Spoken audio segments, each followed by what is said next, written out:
Next comes the liming process, one of the most important stages in leather manufacturing. Massive industrial drums slowly rotate, while chemicals loosen proteins, fats, and remaining tissue from the leather surface.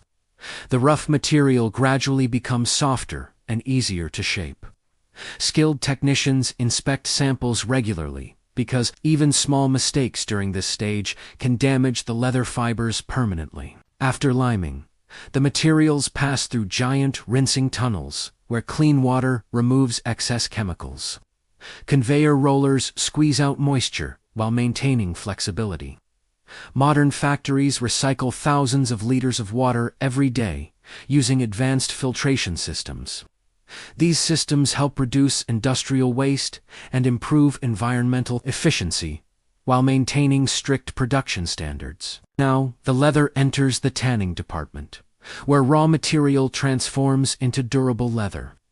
Giant rotating drums are filled with tanning agents, oils, and stabilizers. Some factories use vegetable tanning, while others use mineral-based methods, depending on the desired finish. This process strengthens the leather fibers and protects the material from decay and long-term damage. Inside the rotating tanning drums, chemicals slowly penetrate deep into every fiber. The process can take many hours or even days, depending on the thickness of the leather. Digital monitoring systems carefully track drum speed, temperature, and chemical concentration.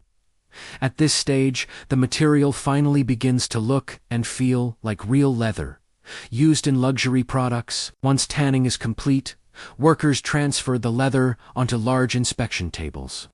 Specialists search for scratches, weak areas, and surface imperfections under bright lights.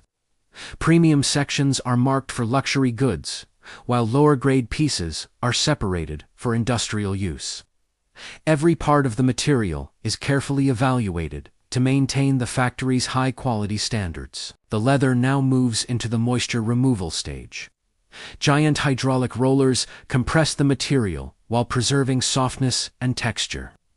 Afterward, the leather enters climate-controlled drying chambers, where humidity and airflow are carefully balanced. Drying too quickly can create cracks, so advanced systems slowly remove moisture while protecting the natural structure of the fibers. During drying, experienced workers inspect every sheet by hand. They stretch and bend the leather under powerful inspection lamps to detect hidden flaws. Even inside highly automated factories, human craftsmanship remains extremely important.